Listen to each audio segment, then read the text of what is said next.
Como habíamos prometido, nosotros nos metimos con un tema muy delicado, lo estuvimos abordando con diferentes profesionales desde que ocurrió la denuncia de actrices, puntualmente de Thelma Fardín contra Juan D'Artés.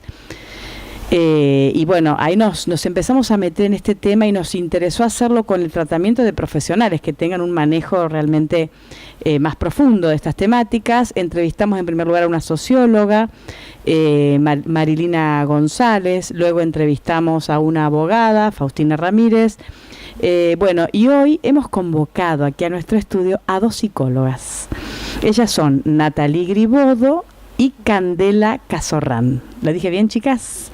Bueno, bienvenidas, chicas. Gracias por estar aquí, gracias por haber accedido a la realización de esta entrevista, porque, bueno, para nosotros es muy útil que ustedes estén acá y nos puedan echar un poco de luz sobre este tema, para nosotros y para toda la audiencia, ¿no?, que nos está escuchando.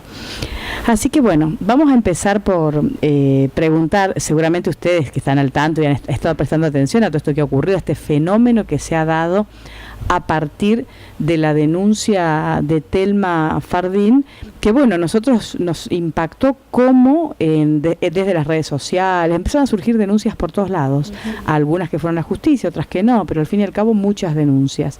¿Por qué pasó esto? ¿Cómo analizan ustedes este fenómeno, chicas? Bueno, a partir de la denuncia de esta actriz Thelma Fardín, se produjo un aluvión de denuncias telefónicas, que estas se hicieron eco en los medios de comunicación, radio, televisión, sobre todo las redes sociales. Famosas y no famosas, adolescentes, jóvenes y mujeres adultas se animaron a hablar y a denunciar.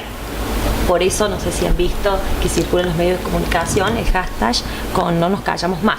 No nos callamos más. Muy bien. Entonces, a partir de esto empezaron a surgir las preguntas de por qué se tarda en denunciar. Y bueno, que una persona tarde muchos años en hablar de una violación no solamente es verosímil, sino que es la regla. Con frecuencia el episodio no solamente no se denuncia, sino que no se comparte con nadie. Queda totalmente en silencio la víctima. Exactamente. No lo puede decir. ¿Y por qué? No lo puede decir. Y se cuenta por primera vez en algunos casos, siempre tengamos en cuenta que hablamos de casos singulares, ¿no? Bueno, se cuenta por primera vez en algunos casos en el espacio terapéutico. Claro, cuando tienen la posibilidad de tener una terapia, ahí lo cuentan. Sí, es fundamental, muy importante, tomar noticia de que ese silencio que existe en la víctima puede persistir mucho tiempo. Porque surgió esta duda de, por ejemplo, en este caso con Thelma Fardín, ¿por qué lo mencionó? ¿Por qué lo denunció después de 10 años? Creo que es, bueno, es lo común, es lo normal que existe el silencio. Es decir, psicológicamente la persona lo guarda, es normal, es un patrón de comportamiento en la víctima. Es uno de los patrones, exactamente. También tenemos esto de que, ¿por qué lo dice si no tiene amenaza o represalia del exterior? Porque puede ser que se dé esto de que no se dé en el contexto familiar, entonces lo puede denunciar, pero bueno, como decías, que es un patrón de la conducta de algunas de las personas, no de todas, de algunas de las personas que han sufrido algún abuso. Perdón, ¿no? Sí. Generalmente esto de no poder contarlo sucede más especialmente cuando se da el abuso en un ámbito familiar. Por ahí, cuando es una situación ocasional y un violador desconocido, es más fácil poder contarlo que cuando es una persona del entorno. Claro, bien, o sea, cuando es alguien del entorno todavía cuesta mucho más, o que tenía la confianza de la víctima, claro. Con el caso de Thelma, que era, digamos, una persona de su confianza, de su entorno laboral. Exactamente, sí. Bueno, también hablamos esto de que la visibilización mediática del problema tiene sin duda un efecto positivo y sanador. La sororidad, no sé si lo han escuchado. Sí, la palabra sororidad, que viene como una hermandad entre las mujeres, ¿no? Claro, existía la fraternidad entre los hombres y nos dejaban afuera. Frater es hermano, claro. Sor, hermana. De ahí viene sororidad, sí. De ahí viene, que es la solidaridad entre mujeres en un contexto de discriminación sexual. Claro, no solamente es una ayuda fundamental, esto no es solamente una ayuda fundamental, ¿se escucha? Perfecto.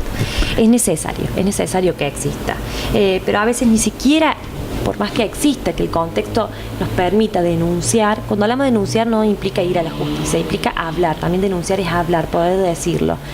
No se puede, a veces no se puede.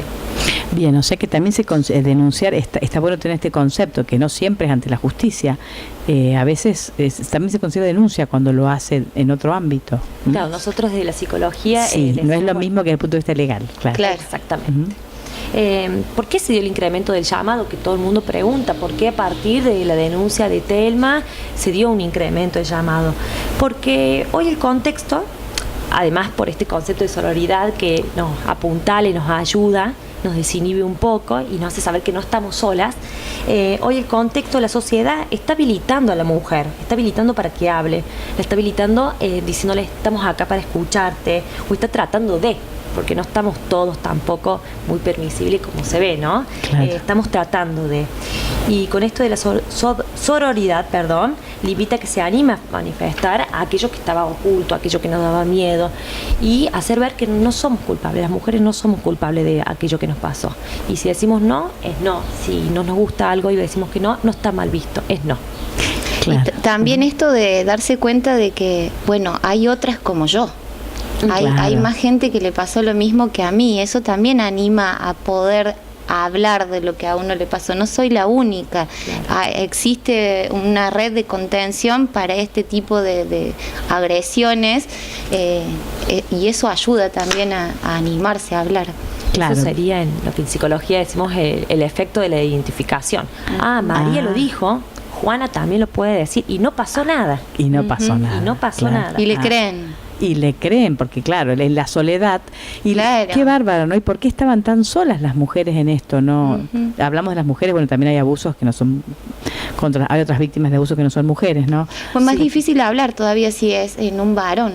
Sí, creo un tabú, que es tabú. Sí, sí. Más difícil todavía. Sí, generalmente en los varones es cuando han sido niños, la niñez, entonces sí, es más difícil para el varón porque es su masculinidad la que está en juego. Claro, o sea que en una sociedad que tiene estos valores tan encima en nuestra arraigados, sociedad, claro, hace que sociedad muy machista, hace que es muy difícil para una mujer, imaginemos para un varón. Para un varón es terrible poder denunciar, animarse a denunciar. Claro.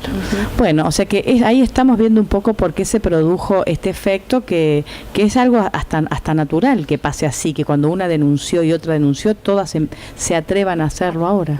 A partir de esto, hubo 9 llamados por hora para denunciar casos de abuso. Increíble, ¿no? Y qué se fuerza. registran de 10 víctimas, 7 fueron abusos sexuales, eran menores de edad, que lo denunciaron cuando eran más grandes, o lo denuncia parte de la familia, ¿no? Y también 7 de cada 10 se dan en el ámbito familiar. Eso también queríamos comentar acá con licenciada. ¿Cuántos? ¿Qué porcentaje? De 10 denuncias, 7 son en el ámbito familiar. Son en el ámbito familiar. Claro. El 70% de los agresores sexuales son del entorno. Es muchísimo, altísimo, la verdad. Que eso vendría a ser parte de la cifra negra, de la conocida cifra negra, porque los abusos que se dan en el ámbito familiar, esto de cifra negra ya es un término más judicial, son las denuncias que quedan ahí. Que no llegan a la justicia, claro. ¿Y por qué no llegan a la justicia? ¿Son denuncias que se hacen en otros ámbitos? Es más difícil denunciar a un familiar que a un desconocido. Claro. No lo denuncian porque es un familiar. Así claro. Es. Son cifras que están invisibilizadas, donde un porcentaje mínimo llega, digamos, al proceso judicial y llega a sentencia casi nunca, ¿no? Claro, ese ahora es otro quizás tema. Con todo este movimiento que las mujeres estamos haciendo, quizás seamos más escuchadas por la justicia, ¿no? Claro, o sea que en este caso sería como que la fuerza del movimiento de mujeres y de las denuncias que se han generado hace que la justicia pueda cambiar sus fallos de algún modo, ¿no? Puede incidir en cómo analizan estas causas. Bueno, eso es lo que comentábamos hace un rato de el fallo Micaela. Claro, sí. De alguna forma esto visibilizó también que en todo el poder judicial, ejecutivo, no había conocimiento de lo que es la perspectiva de género. Entonces, bueno, a partir de ayer se van a tener que poner a estudiar y, claro, los tres poderes. Los tres poderes, todo lo que respecta a esto, y esto se genera con este Yo movimiento, creo que, visibilizando estas cosas. O sea que hay mucho y hay mucho desconocimiento entonces, hay ¿no? mucho desconocimiento. Sí. Está tan naturalizado que hay cosas que no se cuestionan directamente. Claro, entonces ahora, bueno, con esta ley, la ley Micaela, afortunadamente todos nos vamos a poner a estudiar, y se van a poner a estudiar particularmente los que tienen el poder de decidir. Claro. Exacto. Desde el poder ejecutivo, es legislativo y importante. judicial. Eso es lo más. Porque si haces una ley tenés que saber, si aplicas justicia tenés que saber, y si ejecutás desde el poder ejecutivo tenés que saber. Tenés que o sea saber, que ahí sí. está. Bueno, qué bueno esto, entonces estos cambios que se están dando. Bueno, nosotros como que es muy amplio el tema, ¿no? Pero cuando hablábamos recién de la víctima, que tarda en denunciar, ¿qué le pasa? ¿Cómo hace este proceso? ¿Cómo vive después de un abuso? ¿Cómo lo elabora? ¿Cómo es este proceso desde la psicología? Bien. Bueno, cuando hablábamos recién, con respecto al abuso, hablábamos también que se da en el ámbito familiar. En el ámbito familiar, que uno piensa que es el mejor lugar, donde estamos resguardados. Claro, bueno, el amparo. El amparo se da mucho ahí, entonces también es más difícil de sanar. No es lo mismo que se produzca un abuso dentro del ámbito familiar y un abuso fuera del ámbito familiar. Fuera del ámbito familiar tenés una familia que contiene. Si es dentro de la familia, ¿quién contiene? Claro. Y sobre todo cuando es niño, ¿quién contiene? Y además se produce muchas veces esto de yo provoqué, ¿por qué provoqué? Yo soy la culpable. Y el miedo, ¿no? El miedo porque generalmente cuando son niños hay amenazas. Si es un padre, un tío, un hermano también, le puedo hacer algo a tu mamá, le puedo hacer algo a tu hermano. Hay amenazas, hay miedo, hay sentimiento de culpa. Sentimiento de culpa de la víctima que piensa que fue la que provocó, ¿no? Bien, eso cuando hablábamos de la víctima, de cómo lo elabora, primero pasa por un proceso de culpa, entonces. Sí, no es una regla fija, no, eso puede pasar. Depende caso por caso, decimos, depende de la situación en la que se da la agresión, del tipo de abuso o agresión sexual, y depende también de las herramientas con que cuente la víctima. Sí. Sí, bien. Como dice la licenciada, es caso por caso, es muy singular. Claro, ustedes hablan de la singularidad, si bien hay cuestiones que son comunes a varias víctimas. Pero es muy difícil generalizar en estos temas. Bien. Así. Y el abuso, entonces, en un 70% de los casos se da en el ámbito familiar o en contexto cercano, y en el otro 30%, cuando se considera también dentro de ese 30%, cuando se da, por ejemplo, en el ámbito escolar o... También. Sí, el otro 30% generalmente son abusadores que no son conocidos para la víctima. No conocidos. Y la forma de proceder es distinta porque utilizan la amenaza de muerte.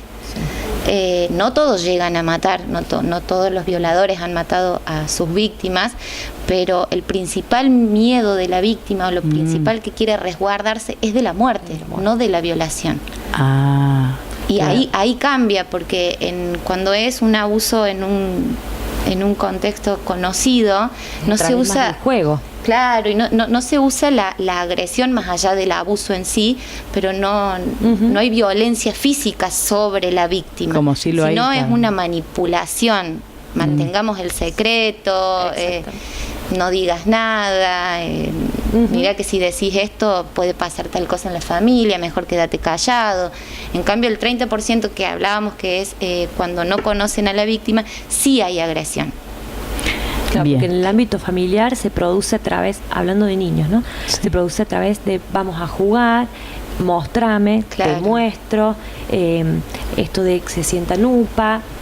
No estamos generalizando, ¿no? Sí, pero son ejemplos. Son ejemplos para sí, a través en el ámbito familiar. En el ámbito desconocido es como dice Natalie, que se produce siempre con violencia. Siempre a través de un cuchillo, con golpes. Bueno, los casos que vemos habitualmente, que muchos de ellos terminan con la muerte de la víctima. Por eso muchas veces la víctima accede por miedo, como decía Natalie. Claro, a la muerte. Claro. Sí, y lo que es importante esto de dónde se detecta.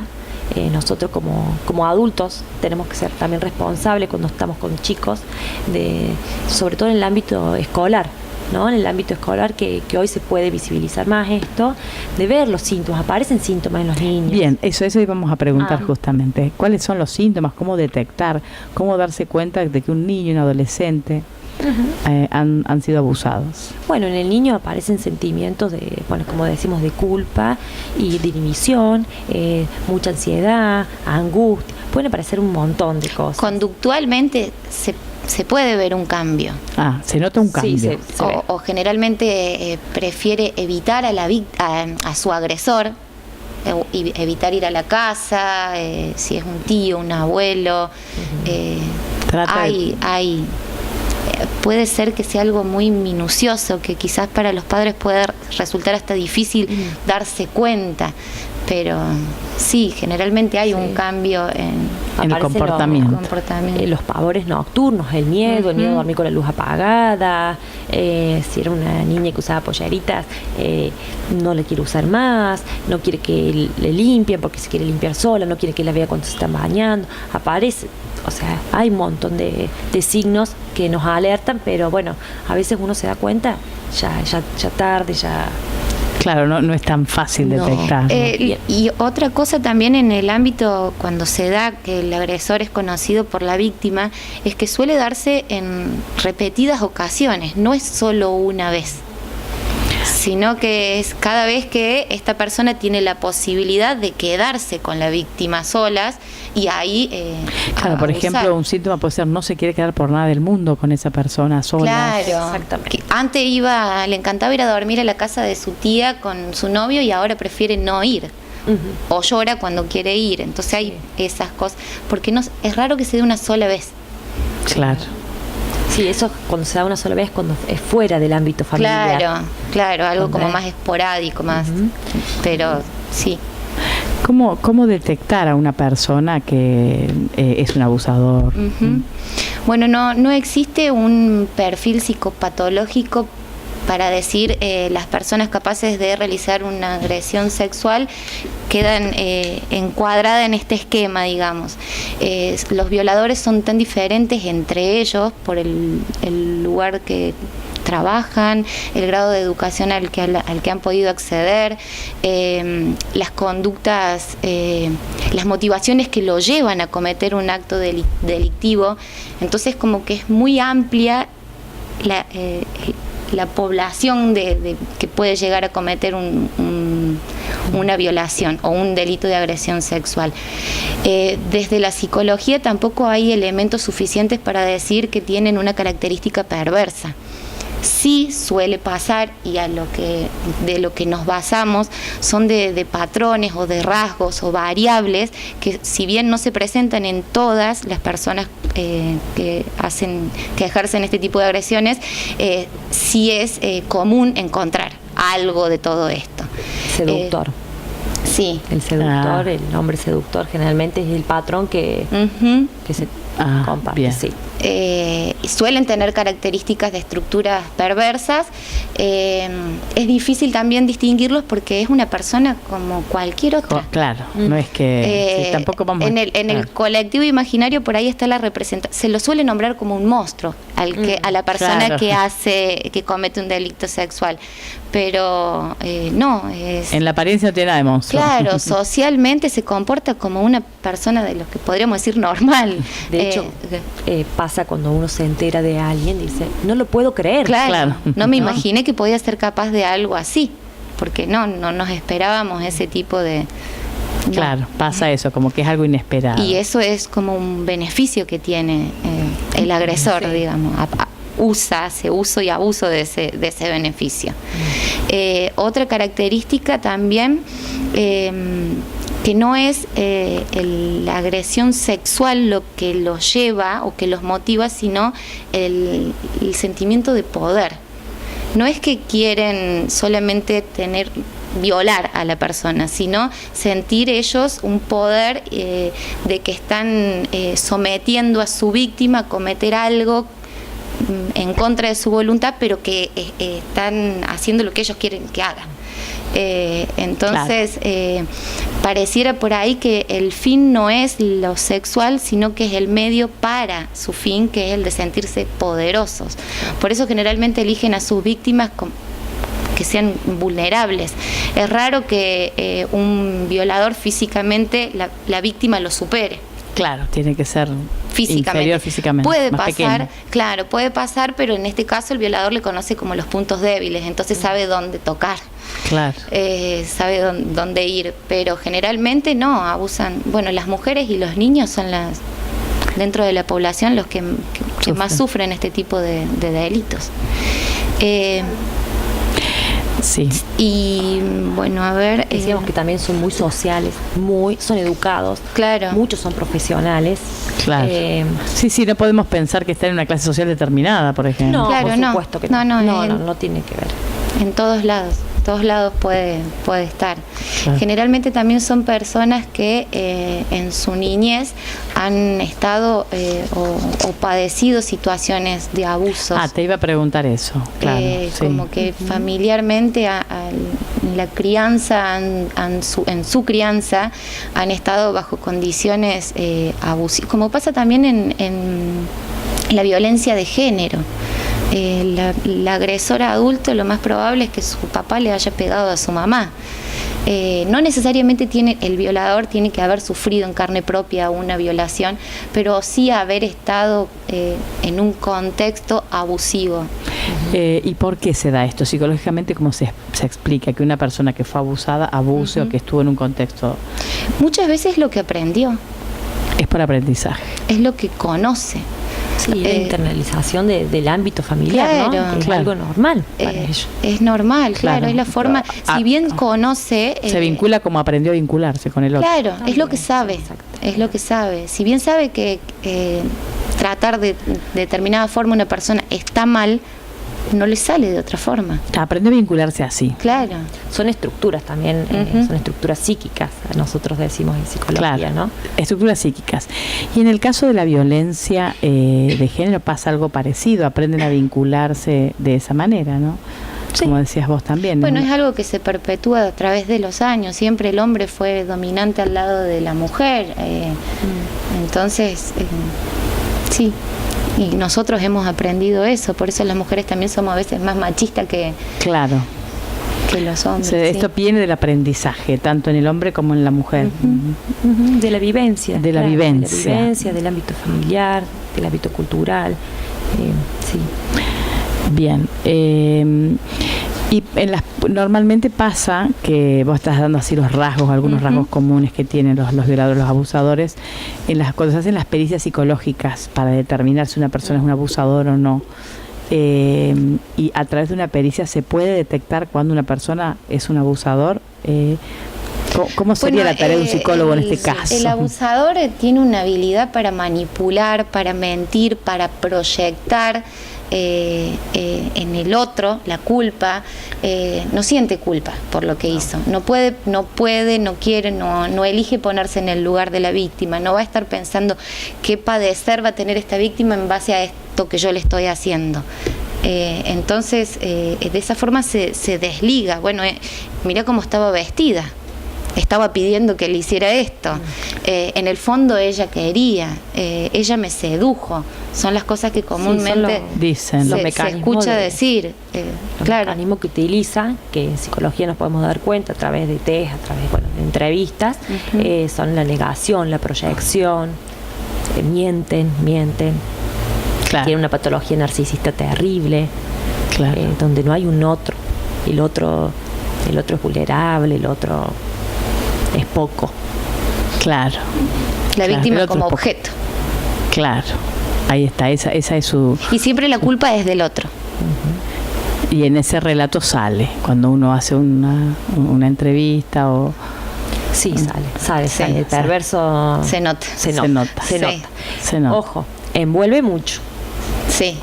Sí. Hay que indagar un poco más. Es muy manipulador. De hecho, esto es lo que veníamos diciendo, es decir, esta persona hizo eso, no lo puedo creer, porque envuelve el contexto. Generalmente es encantador. Pero bueno, para nosotros que estamos en el ámbito, que estamos trabajando en ello, como que a través de preguntas, a través de algunas cosas, vamos dando cuenta, por supuesto que sí. Cuando una persona es narcisista, no puede ver al otro, no niega, digamos, lo que hizo, le culpa al otro del daño que hizo y demás. ¿Hay alguna posible terapia, algún tipo de tratamiento que pueda sanar? ¿Hay cura? No, perversión. Cura no, es difícil hablar de cura, sí de tratamiento, pero como estas personas no sienten culpa, es difícil que lleguen, a no ser que sea obligado judicialmente, o no llegan a una consulta, porque ellos no consideran haber hecho algo que necesite un tratamiento. Claro. Siempre van porque el otro me mandó y el otro está mal y entonces... Claro, por eso vengo, claro, pero... No hay cuestionamiento alguno, ¿no? Porque está todo correcto en su vida. Claro, clarísimo. Claro. Sí. Por eso también cuando estas personas, un violador que estuvo privado de libertad y está próximo a salir de la cárcel, necesita muchísimo control, porque el grado de reincidencia es altísimo. Sí. Hay una compulsión a repetir el acto. De hecho, estamos cansados de escuchar, mirá, salió en libertad, violó y mató. Sí. Hizo peor que lo que había hecho. Sí, bueno, la cárcel tampoco sirve como tratamiento. Por eso, la cárcel no sería el tratamiento. No. ¿Y qué hace? Claro, qué difícil, ¿no? Porque es muy difícil. ¿qué se hace? Debería ser la cárcel un tratamiento, pero no hay recursos económicos, tampoco hay ganas de parte de solucionar esta problemática social que es enorme, porque estamos hablando de un índice altísimo de personas que pasan por esta situación, ¿no? Y profesionalmente es muy difícil atender a una persona que haya cometido un delito sexual.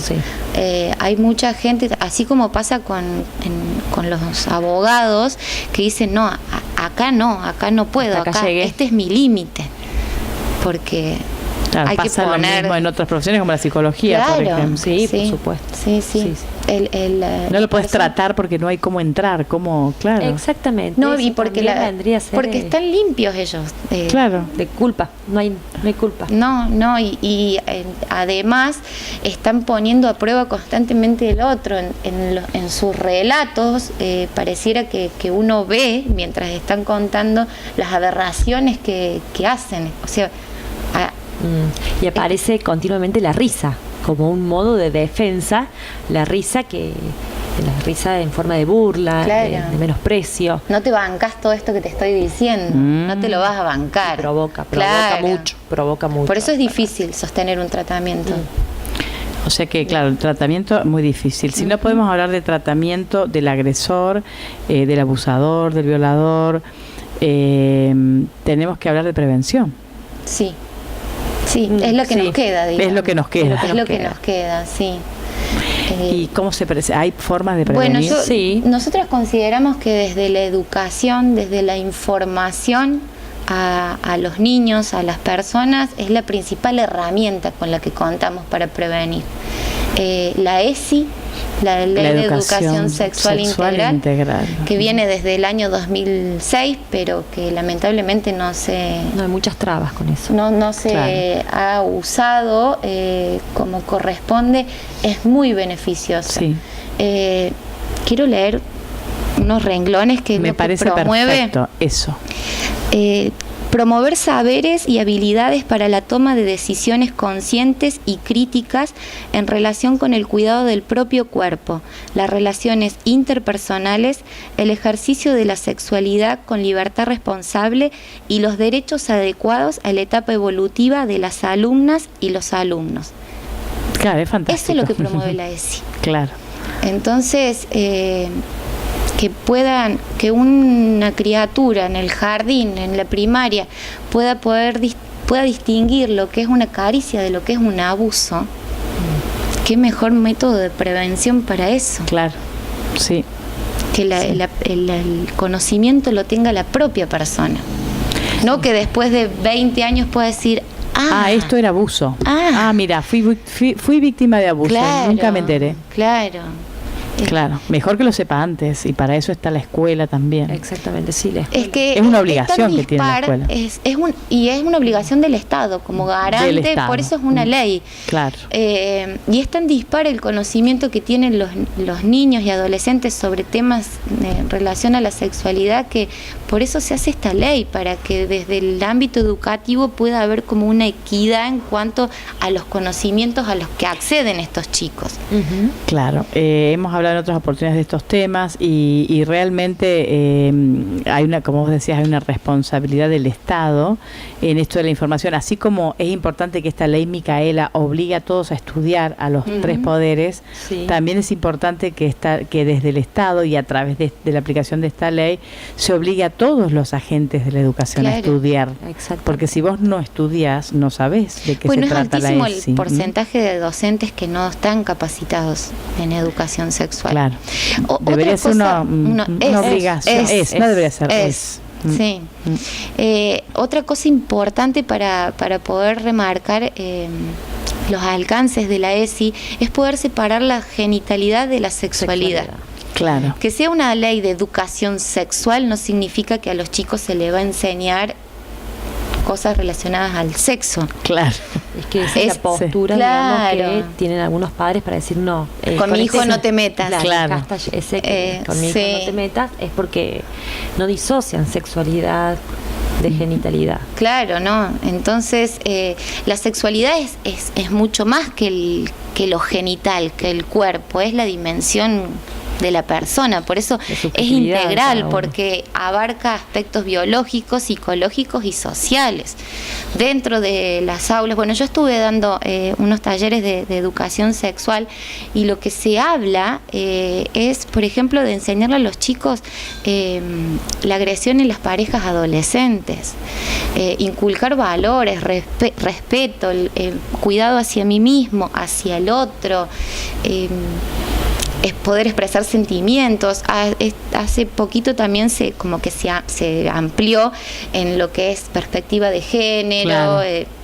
También esas son las nuevas modalidades de vínculo, ¿no? Claro. Claro, y reformular, claro, también ahí el tema de la perspectiva de género tiene que estar presente en la educación en todos los niveles. Sí. Es que también está la ley, entonces... En la ley está la perspectiva de género. Y se dio después de que se promulgara la ley de la ESI. Claro. Entonces, por eso ahora se presentó un proyecto para que la ESI también pueda incorporar estos tipos de...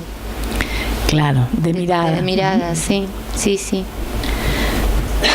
Bueno, es mucho, ¿no? Es mucho lo que tenemos para hablar.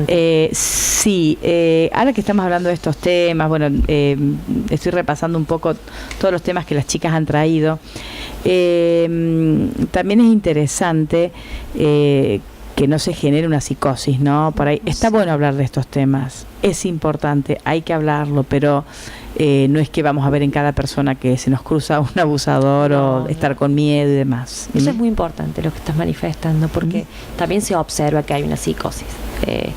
Claro, así como se da lo bueno, que la gente se anima a denunciar, el aspecto negativo sería esto de que se genera la psicosis. Sí. Y lo que pasa es que también estamos mediáticamente llenos de opinólogos. Sí.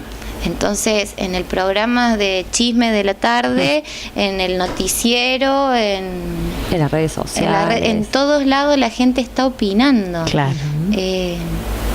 Sí, bueno, en y eso todos también lados genera muchísima confusión. Claro, se opina en lugares donde debería haber opiniones especializadas, no las hay. A lo mejor eso también es... Y no las buscan, ¿no? Claro. También. Claro, pero como padres, esto de que hablábamos recién, esto de mantener un poco también la calma, ¿no? Y no pensar, decir, bueno, tengo miedo de llevar a mi hijo a natación, tengo miedo... No, porque también estamos inhibiendo al niño, ¿no? Sí, claro. Niño, niña. Claro, y esto también puede tener sus consecuencias, ¿no? ¿Qué significa? O sea, ¿cuál es la consecuencia de inhibir a un niño, de meterle todos esos miedos? Miedoso para todo el viaje. Hacerlo miedoso a él. En realidad hay que darle herramientas para que sepa cuidarse. Bien. Exactamente. No meterlo adentro de la casa y de cuidarlo de esa forma. Esa no es la forma de, de cuidarlo, de protegerlo. No es la forma, porque esto existió siempre, ¿no? Claro, sí, siempre existió. Se visibiliza nada más. Exactamente. Esto hace años. Hoy Hoy las mujeres se están animando a denunciar, Claro. hoy se están animando a hablar y la sociedad está escuchando, ¿no? Se está escuchando. Entonces esto está cambiando, pero esto existió siempre. Claro, no es nada nuevo. No es nada nuevo. Entonces darles herramientas a los chicos a través de la información, del diálogo permanente, De la ESI. de la De la ESI, ESI, sí. porque bueno, si el Es la ámbito, principal y además herramienta. si el 70% de los abusos están en el Con más razón. ámbito familiar, no queda otra. Con La más ESI razón. es lo que te salva Claro. en estos casos. Y también ser cuidadosos, esto de, a veces los niños no tienen ganas de darle un beso, Ujú. darle un beso al tío. No, dale, sí, va. sí, sí, No, sí. a veces el niño no tiene ganas.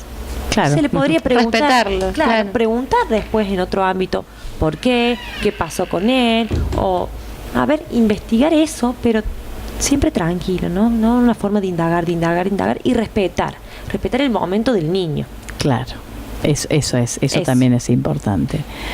Bueno, chicas, qué lindo haberlas tenido aquí. La verdad que vieron cómo fluye, ¿no? Tenían un poquito de miedo al principio, pero vieron cómo fluye, porque bueno, ustedes vienen acá a hablar de lo que saben, no vienen a hablar de lo que no saben, entonces está bueno. Y para nosotros llevar la palabra especializada y tener una radio para eso, bueno, es lo mejor que nos puede pasar. Así que esperemos que la gente nos escuche a través de la radio, que también las pueda ver a ustedes a través de Las Varillas Vive, por ejemplo, de la televisión, o sea, en las redes, bueno, y que pueda escuchar las voces especializadas, porque ustedes se formaron para esto, entonces tienen más herramientas que cualquiera de nosotros para opinar así livianamente de estos temas. Así que les agradecemos la predisposición, sabemos que por ahí habrán dudado un poco si venían o no venían, pero... No, dudas no. Ah, ¿les gustó? Bueno, ¿Les gustó la gracias idea? por la invitación. Sí, muchas gracias.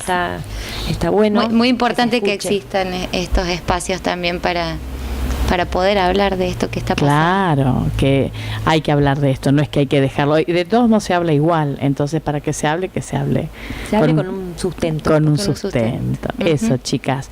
Bueno, muy lindo. Muchas gracias. Las vamos a estar convocando en otras oportunidades. Ya dijimos, bueno, cuando necesitemos así la opinión de alguna psicóloga sobre estos temas, ya sabemos Bueno, que muchas ustedes gracias. son las personas que hemos elegido.